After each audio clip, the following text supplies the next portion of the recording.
China will continue to antagonize the Philippines until it drags the U.S. into the dispute over towards the South China Sea.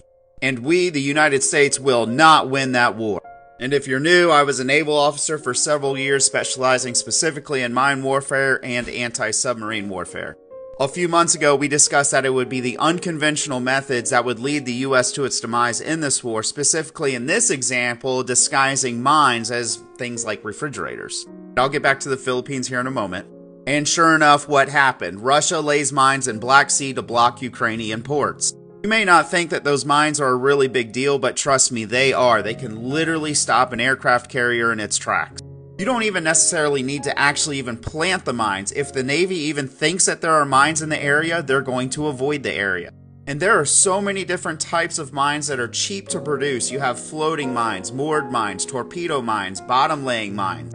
And they can even track specific ships based off of acoustic signatures or magnetic signatures.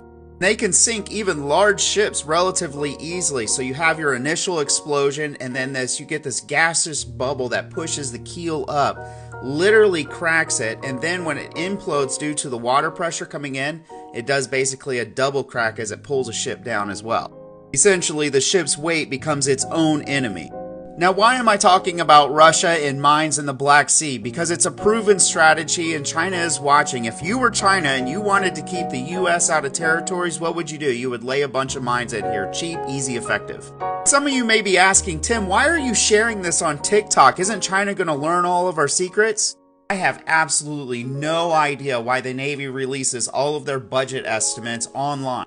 And again, if you were China, wouldn't the smart thing to be to attack the areas that the U.S. is not putting a lot of funding into? This is a mine countermeasure ship, one of the ones that I served on more than a decade ago. And if you look at this, you can see it's dilapidated even in this picture. There are barely any increases in the budget for mine countermeasure ships. In fact, in some areas, they're losing millions of dollars for repair. This is a Sasebo naval port where there's typically 4 minesweepers. I'd say half of them are in layup or broken at the top. The Littoral Combat Ship, LCS, was supposed to replace the dilapidated MCM fleet, but those rusted out on themselves. Don't worry, the defense contractors made billions with this. Remember, these are new ships, but these ships are so bad that the House Armed Service Committee agrees to the Navy's plans to shed LCS ships. Side topic before I talk about China and the Philippines again, it really irks me. I do not understand why Congress makes so many decisions. They don't know anything about the economy, obviously.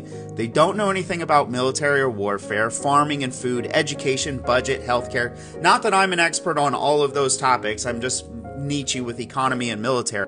But these congressional members are uneducated in all of those topics, and they make huge decisions that have big ramifications down the road. Why? The only thing that they're good at is giving speeches to gather votes. Okay, but back to the Philippines.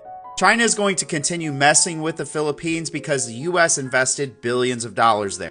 We've talked about this before. China is in an economic war with the U.S. Not only is the U.S. and the Philippines in alliance with each other, and that we have the Philippines Enhanced Defense Cooperation Agreement, but there's also a lot of private investment that's happened. So Concentrix put in $1 billion for the Philippine telecom infrastructure.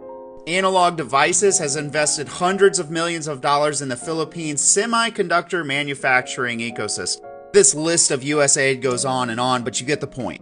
But going back to those mines, here's the problem with the Philippines. It's simply so small that it's easy to create a defensive barrier around this. I mean, the entire island is only about 330 miles. With 1,000 mines, they could cut off Manila and the Philippines from the entire world, including the US.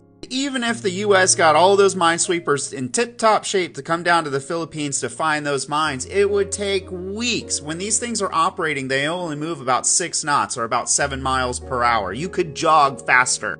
Not to mention, the Spratly Islands are right by. These are man-made Chinese islands.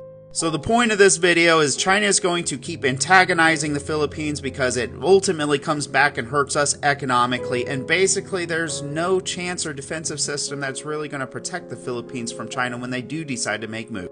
And again, why we post our weaknesses blows my mind. It will be the cheap, unconventional methods that ultimately leads US to failure in the next World War.